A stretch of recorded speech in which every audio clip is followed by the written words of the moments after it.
निकाल लीजिए।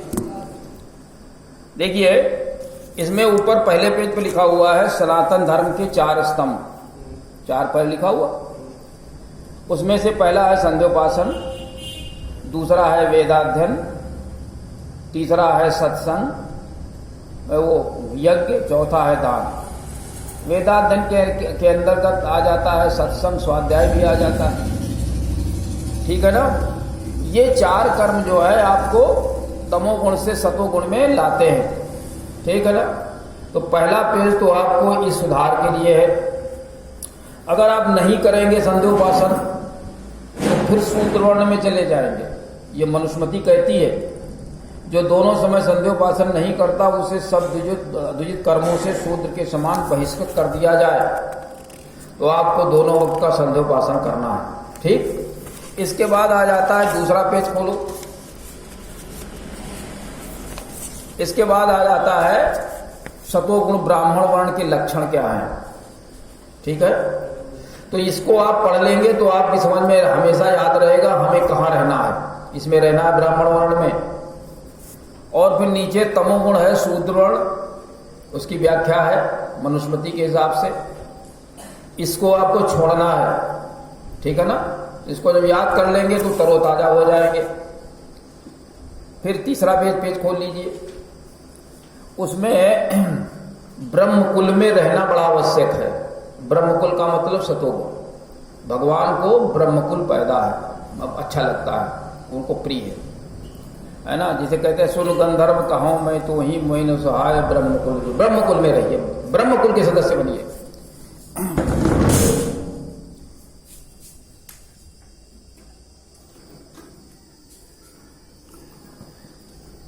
ब्रह्मकुल के सदस्य आप बने। उसमें से सबसे गड़बड़ एक चौपाई करती है लास्ट में, पूजी विप्रशील गुणहीना शूद्र न गुणगण ज्ञान प्रवीणा। आखिरी चौपाई में लिखा हुआ है। ये चौपाई समाज को बर्बाद किए दे रही है, इससे संभल के रहना, ठीक है ना। इसमें लोग क्या कहा करते हैं, पूजी विप्र सकल गुणहीना शूद्र न गुणगण ज्ञान प्रवीणा, ठीक है ना। ऐसे कहते हैं, सुना होगा आप लोगों ने, नहीं सुना? नहीं सुना? सुना होगा, आपने सुना, आपने नहीं सुना। चलो इसको याद रखिएगा, ठीक है ना। इसमें गलती होगी तो सब बिगड़ जाएगा। पूजी विप्रशील गुणहीना, विप्र के अंदर 9 गुण होने चाहिए। समोद, अभी शास्त्री जी बताएंगे। समोदमस्तपा शौचम शांति आदर मेवच ज्ञान विज्ञान मास्तिक्यम ब्रह्म कर्म स्वभाव। ये 9 गुण होने चाहिए।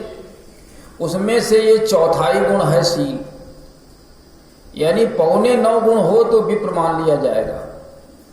लेकिन अगर एको गुण न हो तो विप्र नहीं माना जाएगा। फिर उसको क्या माना जाएगा? शूद्र माना जाएगा। अगर 9 गुण नहीं है, भले ही ब्राह्मण घर में पैदा है तो ब्राह्मण बने रहेंगे आप, लेकिन वर्ण आपका शूद्र हो जाएगा, है ना। ये कोई जरूरी नहीं कि ब्राह्मण घर में पैदा है व्यक्ति तो ब्राह्मण वर्ण का भी हो। कामी है, क्रोधी है, लोभी है, दुर्गुणी है तो वो शूद्र वर्ण और तुम्हारा राक्षस वर्ण में चला जाएगा। तो इसलिए आपको ब्राह्मण वर्ण में रह विप्र। और फिर लोग कहते हैं शूद्र न गुणगण ज्ञान प्रवीणा। अगर विप्र कहीं शूद्र वर्ण में चला गया हो, तो वो गुणी हो गया, लोभी कामी क्रोधी हो गया, तो चाहे जितना ज्ञानवान गुणवान हो वो पूज्य नहीं होगा, उसको वरीयता नहीं दी जाएगी, उसको सम्मान नहीं दिया जाएगा। इस चौपाई से बहुत ही सावधान रहेंगे आप, ठीक है ना, नहीं तो जिंदगी बर्बाद हो जाएगी, है ना। हमेशा क्वालिटी के लिए आप बने रहें, ठीक। चौथा पेज खोल लीजिए। उसमें हमने विप्र, भूसुर और महीसुर की व्याख्या की है। रामचरितमानस, वेद और तुम्हारे क्या कहते श्रीमद् भागवत और तुम्हारे क्या कहते हैं गीता के अनुसार मैंने व्याख्या की है। इसको आप पढ़िए। विप्र कहते हैं वेदविद, अपरिग्रही, तपस्वी, पुरुषार्थी, परमार्थी, 9 गुणों से परिपूर्ण, सतोगुणी, भूतवत्सल, समदर्शी व्यक्ति। ऐसे अगर गुण होते जिसके अंदर तो वो विप्र कहने लायक होता है। और आप कहेंगे कोई गुण न हो तो कैसे विप्र हो जाएगा, है ना। तो बहुत संभल के रहने की जरूरत है। अब आपकी यज्ञोपवीत अब आपका हो रहा है, इसका मतलब आपकी जल्दी शादी भी होने वाली, क्योंकि जब यज्ञोपवीत तभी कराते हैं लोग जब सर के ऊपर तलवार लटकने लगती है कि भैया शादी होनी है तो यज्ञोपवीत कराना। पहले कभी नहीं सोचा, 12 साल 13 साल और सोचे क्या, लोगों ने इतना जटिल बना दिया कि वो 1.5 लाख रुपया कहाँ से लाएं तो वो खर्च करें। हमने इसीलिए छोटी व्यवस्था बना दी है समाज सेवा के लिए कि आप लोग आसानी से अपने यज्ञोपवीत कराएं, शादी भी करा लें। 50,000 गेस्ट हाउस में देते हैं, मत दें, हमारे यहाँ 5,000 में आप करा लें। 50,000 का खर्च करेंगे, लड़की लड़के आ जाए, भावरे डलवा देंगे, यहाँ विदाई घर में अपने घर चले जाओ, वहाँ जो है पूड़ी और पराठे बना के लोगों को खिला दो, हो गया काम। ऐसे अगर करते रहोगे तो 1.5-2 लाख रुपए हर साल खर्च करोगे, 2-3-4 बच्चे हो तो जिंदगी भर उसी में लगे रहोगे, तो निपट गई जिंदगी। बैंड क्या क्या जरूरत बैंड बजाने की यार, बैंड कुछ मत बजवाओ। हाँ, शादी करने के बाद बैंड भूल जाओगे, लूट ले जाएंगे आप लोग, तो इसलिए वो काम मत करो। ब्याह करो बढ़िया सा और घर में ठाट के साथ रहो। फिर मैंने 5वां पेज देखिए, नारी जागरण पर लिखा है? ये जीवन के लिए बहुत आवश्यक है जो ये नारी जागरण है। इसमें एक चौपाई लोग पढ़ा करते हैं और अपनी पत्नियों को पीटा करते हैं। नारी जो है हमारा बराबर का सहयोगी होती है और पुरुष से महान होती है। कितना महान होती बता दें आपको। जैसे मक्के का भुट्टा है, ये है स्त्री, और ऊपर का जीरा है पुरुष।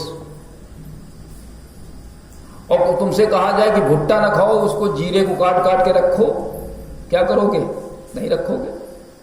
इतनी ही महान स्त्री होती है। अगर स्त्री बना दिया जाए 6 महीने के लिए पुरुष को, तो वो समझ जाए कि स्त्री कितनी मेहनत करती है और कितना उसके ऊपर दायित्व है, और हम कैसा व्यवहार करते हैं उसके साथ। तो हमने सुना है वो एक चौपाई पढ़ा करते तुलसीदास जी की, ढोल गवार शूद्र प्रश्नारी सकल ताड़ना के अधिकारी। सुना नहीं सुना तुमने? चलो तुम अच्छे हो, ये तो सब जानते हैं सब पूरी बात। तो ऐसा है, इसका अर्थ ये है कि इन जो 4 चीजें बताई गई हैं, इनको ज्ञानवान गुणवान बनाने की आवश्यकता है। स्त्री को ज्ञानवान गुणवान बनाने की आवश्यकता।